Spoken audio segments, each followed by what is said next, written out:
A quick primer on municipal governance models and what goes into them. To start, a little bit of history. I think we all can begin to appreciate how systems of governance often reflect local history and local culture. And one of the differences between British Columbia and other parts of the country, like where I'm from, Ontario, is how systems of municipal governance evolved. For instance, in Ontario, we have the county system. We don't have regional districts as you do. And many of the largest cities in Ontario adopted a ward-based model in the 19th and early 20th century. That is not the case in BC. In BC, with the exception of Vancouver at its time of incorporation, most municipalities from their founding have had at-large systems. And I'm going to spell out exactly what this difference between at-large and ward actually means. So everyone is, of course, familiar with how we elect our members of the Legislative Assembly or our members of the federal parliament. They represent ridings, right?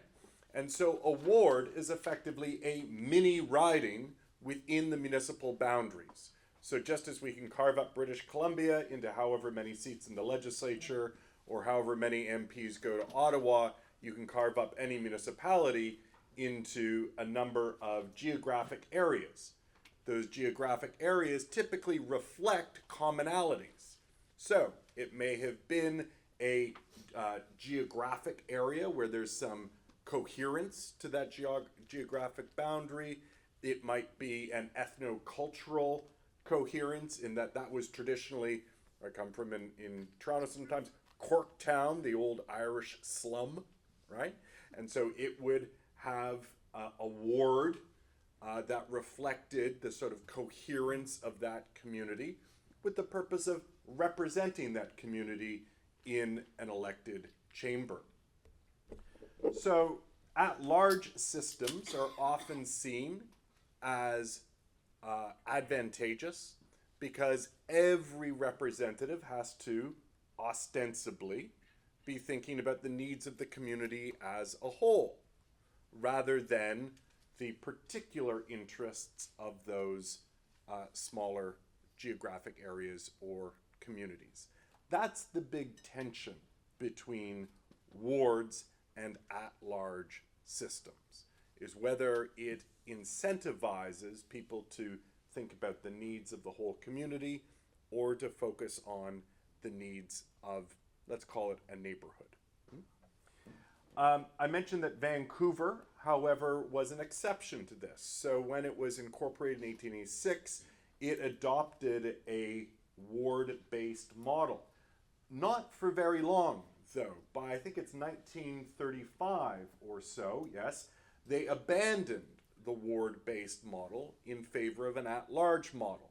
Initially, they had adopted it because they thought it would provide representation to the different communities that were incorporating.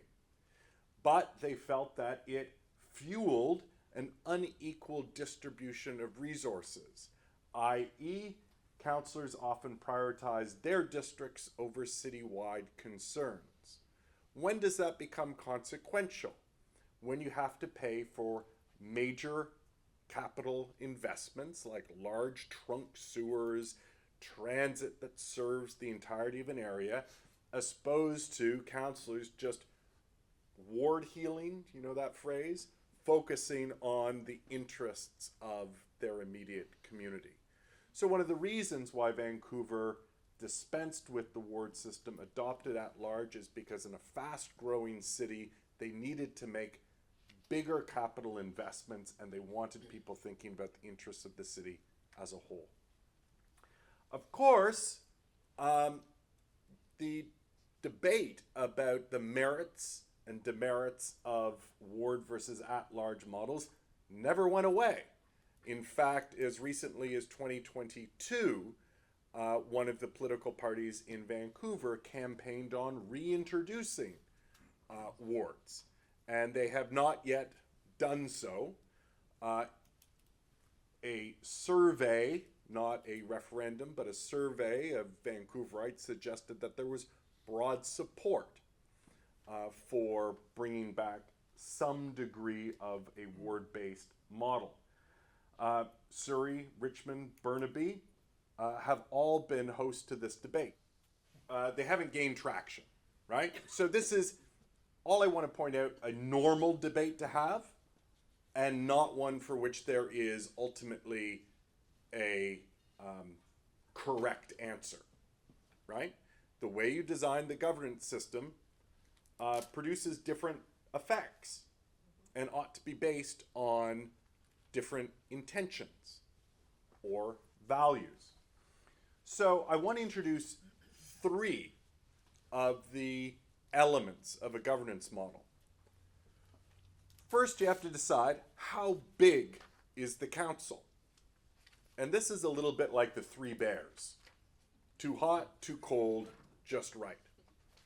You know, at the federal level in this country, we have defined effective representation as representing approximately 100,000 people. So when we decide to increase our federal parliament, driven by changes in population, there is a independent electoral boundaries commission that works on a set of principles, including this idea of effective representation, historic communities, geographic boundaries, and they redraw the lines in order to add seats. There is nothing scientific about the idea that 1 to 100,000 is the optimal ratio for federal representation. It has just become part of our political culture or convention. There have been proposals to say we should double the size of the federal parliament. The reaction of many Canadians is, are you nuts? Right? But why might you do that? Well, because you could make the case that if there were more MPs, then it's easier to access them, right? It's easier to have your views represented. Now, as we get closer, right, from the federal to the provincial to the municipal, those ratios decrease, right? So I forget what it is provincially. Maybe someone can Google this right now. I think it's roughly 50,000. It's roughly 50,000. Well, that's quite elegant then. So it's about half at the provincial level. And then here at the municipal level, it's like 1 to 10,000, 1 to 8,000 or so. So there's greater proximity to your local representatives. It would be 25,000 if it was a straight line. But it would be 25,000 if it we was a need straight 4 line. councillors in Victoria. And someone could say, well, that would be a very efficient way, right? Because there are fewer perspectives to satisfy at the table. Someone else might say, well, how can 4 people possibly represent the diversity of views? Right? So first consideration is size. Second is geographic representation. Are you trying to represent the needs of a whole community? Are you trying to represent particular neighborhoods? And then lastly, certainly in Canada, which has spent most of its history as a mixed agrarian and then industrial economy, is the tension between the rural and the urban, right? We see that reflected in other models of governance, i.e. our Senate, right? Where it is not based on population, it is based in part on history and representing the particular views of smaller provinces so that they aren't completely overwhelmed by our largest, right? So these are all judgment calls. And that's why there are lots of proposals to reform the Senate. There are lots of proposals always to change how we organize our legislatures and parliaments, and it's why we can talk about it at the municipal level as well. Let me just break each of these up a little bit more specifically. So council size. You need to establish an appropriate council size for effective governance while balancing questions of representation and efficiency. Again, three bears: too hot, too cold, just right. A small council would probably be one of about 6 to 10 councillors. A medium council would be like 10 to 16. And a large council would be 17 to 24. The bigger you get, the more representation you have, arguably the less efficiency you might have. The smaller it is, the more limited the representation, but maybe the more streamlined the decision making. I cannot say these are scientifically backed claims. This would just be the general arguments that get attached to questions of size. When it comes to geographic representation, there are not two options, there are in fact three. An at-large system where every member of council thinks about the needs of all areas of that community. The ward system where you carve up the community and speak from those perspectives. Or you can create a hybrid, as we have in other jurisdictions in Canada, where there are some at-large members. They're elected at the same time. They run for an at-large seat versus a ward seat. And people are given 2 votes in the municipal election for an at-large councillor and a ward councillor. And that is sorted out at the balloting level. And then the rural-urban balance. So the point I made, I think, about urban-rural balance is probably self-evident. There are ways in which you can recognize, because the challenge in suburban or rural areas, rather, is of course that they have lots of geography and not many people. But you have to determine whether the concerns of those rural areas need additional weighting on council, so that they're not, it's not the tyranny of the majority, the tyranny of the urbanites who then start making all the decisions for farm folk, right? That's the tension. Now, you can look in both the federal parliament and our provincial parliaments, and you would say that actually rural and northern constituencies are very well represented, quite disproportionately to their population, right? Which is a case that the largest urban centers, Calgary, Vancouver, Montreal, and Toronto, always make, that they don't have enough say at the table.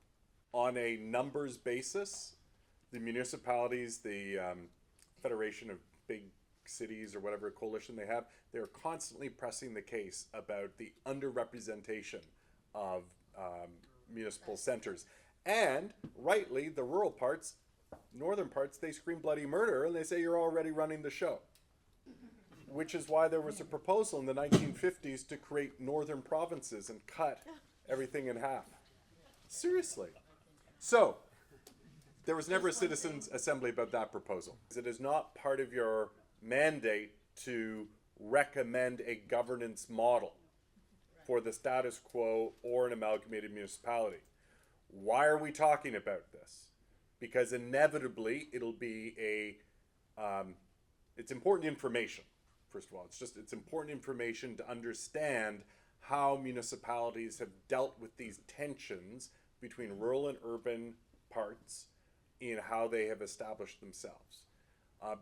It's only to suggest that if there are big concerns about questions of identity, that may be addressed through a subsequent system of governance. And it is not falling to you to determine how many councillors there should be for the status quo or the future. You can imagine, however, for those who said earlier today, well, we'll save a lot of money because we'll have fewer councillors. I think people will be looking to you for some reflections of your own thoughts on the question of future council size should you propose amalgamation. Because somebody would say, oh, well, I'm going to have as much representation under an amalgamated municipality because they're going to keep all 16 councillors. And if you thought that was ill-advised, then that would factor into the public support for what's being proposed. So you don't have to reach a conclusion, but I think it's important to signal to the reader what your thinking is, again, only in the case that you recommend amalgamation. I want to give you 6 values here. I've talked about effective representation, right? And how a ward system focuses on the local, potentially at the expense of the whole. Accountability, again, this is a judgment call. If you're a voter, and I want to throw folks out, because we often eject people rather than elect people, right? We're voting against rather than voting for. What's the best way to do that? Does a hybrid system give you the best of both worlds? That is an open question. Smaller councils, are they more or less efficient? And where is that kind of magic number? Questions of equity. If you have ward systems, does that mean that historically marginalized communities may have a stronger voice in a council? A voice that may be neglected in an at-large system. Accessibility, really thinking about size as well, but in a ward-based system, you can have a constituency office at a municipal level, a place to go to speak. Now, you have to remember that our councillors are part-time, right? They only meet 1 day a week. We often think these are full-time jobs, so they're not. And you have to calibrate your expectations accordingly. So here's the upshot. Ward systems strong in representation and accessibility may risk parochialism and inefficiency. At-large systems strong in efficiency and citywide cohesion, but might weaken accountability and inclusivity for specific neighborhoods. And hybrid models may help address that tension, but also are harder to explain, right? I got 2 different kinds of members on the same council. What of it? Parochialism is just being focused on your own needs to the exclusion of others. Fancy word, not necessary. So if you have a problem with the province, you get to go to your MLA. You could go to the next door MLA if you like their jersey better, but their constituency office is going to say, oh, but next door. So that's a good example of how it can cut different ways. Right? It's interesting, huh? Yeah. So here's what I'd like you to do for the next 30 minutes. I would like you to have a conversation at your tables about what you find appealing or unappealing about each of the 3 elements of a municipal governance model. And the purpose is not to find agreement. The purpose will not be to make a recommendation about a single governance model for any of the outcomes of our recommendation. It's to understand and have a fluency in these different concepts and their impact. Good? Over to you.